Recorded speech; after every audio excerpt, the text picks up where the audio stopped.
8h40. Merci d'être avec nous sur Radio J. Tout de suite, le billet de Judith Mergui qui nous a rejoint en studio. Bonjour Judith. Bonjour Ilana, bonjour Eric, comment ça va ? Ça va, deuxième jour, je crois que vous commencez à prendre le pli là. Hein. Oui, enfin en tout cas vous pouvez continuer à espérer. Alors aujourd'hui c'est la rentrée scolaire, hein. C'est fini les vacances. Voilà. En même temps moi de toute façon c'est pas comme si j'avais réussi à me reposer cet été. J'ai passé l'été à essayer de comprendre les règles sanitaires qui changeaient tous les 2 jours. J'ai fini en burn-out. J'arrive devant l'aéroport, on me dit « Mettez votre masque, enfin !» J'arrive au contrôle des passeports « Baissez votre masque, enfin !» Devant l'avion, remettez votre masque tout de même. Et arrivé au pipi room, moi j'étais tellement angoissée de mal faire que oui, j'ai eu le temps de mettre mon masque, certes, mais par contre j'en ai oublié de baisser mon pantalon. Je suis épuisée, je vous dis, je monte et je baisse mon masque en moyenne 180 fois par heure.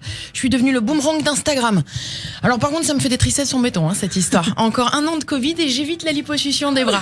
Non, mais vous blaguez, mais c'est hyper important ce petit muscle-là. Si t'es beaucoup invité dans les mariages ou les bar mitzvahs. C'est vrai. C'est vrai. Là, voilà, c'est très important. Alors je vous disais, mon été, une catastrophe. Mets le gel, monte le masque, descends-le, recule d'1 mètre, lave les coudes, ouvre les fenêtres, remets le gel. Attendez, excusez-moi, mais qui a mis Béjart, ministre de la Santé ? Ou alors je sais pas, moi, fallait peut-être dans ces cas-là au moins nous créer un petit tube de l'été, histoire qu'on puisse faire tout ça en musique. Hein ? Vous voyez pas un peu genre de... Tu mets bien ton masque et ton gel hydroalcoolique, mais pas dans les yeux si tu veux pas que ça te pique. Tu te laves les mains et tu manges plus de pangolin. Oh ma corona. Ouais, bon, ça va, il est 7h40, les amis. Encouragez cet effort. Non, mais c'est vrai que si t'avais pas de coordination psychomotrice cet été, tu étais foutu. Parce qu'il y avait absolument aucune cohérence dans les règles sanitaires. Debout, tu mets le masque. Assis, non. Si tu danses, oui, mais si tu manges, non. Si tu bois des shots et que t'es bourré, là, tu peux l'enlever. Mais alors, dans ces cas-là, faut chanter au bal masqué. Et voilà. Et puis alors, non, on s'est fait des frayeurs pour rien avec mon mari. Il me dit à un moment, ouais, je crois que j'ai le Covid. Je sens pas du tout le goût de ma pizza à la truffe. Non, fausse alerte, chérie, c'est juste que t'as oublié d'enlever ton masque avant de prendre ta bouchée. Non, c'était pas clair, leur loi. Même les pauvres agents de police, je sais pas si vous avez remarqué, ils étaient complètement perdus pour les verbalisations. Bonjour madame, verbalisation Covid, vos papiers s'il vous plaît. Mais attendez monsieur, moi j'ai un masque ? Eh ben justement, c'était seulement obligatoire dans la vieille ville de Nice. Voilà. Elle vous paraît vieille la ville là ? Non ? Eh ben donc voilà, 135 €, ça vous apprendra à faire du zèle. Alors moi, en parlant de zèle, justement, au début des vacances, j'étais vraiment réglo. Je m'offusquais du manque de civisme. Comme tout le monde. Ah bah oui, moi, on a pu m'entendre dire des phrases comme « Oh, ils sont graves ces gens quand même, pas compliqué de respecter les gestes barrières ». Mais alors ça, vous voyez, c'était avant de croiser mes copines par hasard sur la promenade des Anglais. Parce que là, en 2 secondes, j'ai switché de geste barrière à geste par touche. Ça m'en... mais j'arrive pas à croire, qu'est-ce que tu fais là? Viens dans mes bras ma chérie, quoi, tu m'embrasses pas, embrasse-moi, fais-moi des bisous, comment tu étais, comment tu es devenue, qu'est-ce que tu es belle, fais toucher, fais voir, montre-moi. Voilà, pour les masques, pareil, au début je clamais, mais c'est quand même pas compliqué de mettre un masque pour faire ses courses.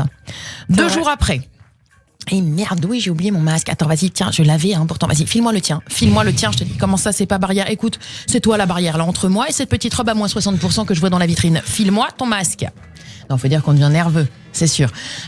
Après, le climat est en même temps très tendu, entre les regards des autres, inquisiteurs, accusateurs, prêts à te crucifier au moindre éternuement. Alors moi, j'ai trouvé des petites parades. Déjà, toujours faire grincer sa chaise pour couvrir le bruit du hatchoum. Originellement, technique... Ça fait peur, ouais.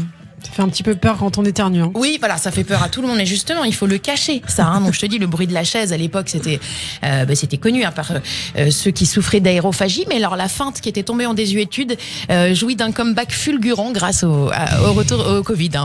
Alors ensuite, dès que tu éternues, il faut tout de suite broder. Atchoum, non, j'ai pas le Covid, je suis allergique aux poils de chat. Y a pas de chat ? Eh ben, je suis allergique aux poils de jambes. Voilà. Et puis, alors, faut dire que les gens se sont pris pour des justiciers. On leur file un masque et ça y est, ils se prennent pour Zorro. Un petit monsieur sur la plage a éternué, le pauvre. 2 secondes après, il y avait toute la plage qui s'est retournée vers lui. Ils l'ont attrapé, ils l'ont foutu à l'eau. La foule criait « Désinfectez-le à l'eau de mer, purgez son âme et exorcisez le démon qui le possède !» Voilà, donc chers auditeurs, si vous m'écoutez, pensez bien à prendre les résultats de votre test PCR. Ça peut vous sauver du bûcher sur la place publique. Merci à tous et bonne journée. Merci Judith, très important ces conseils en pleine crise sanitaire.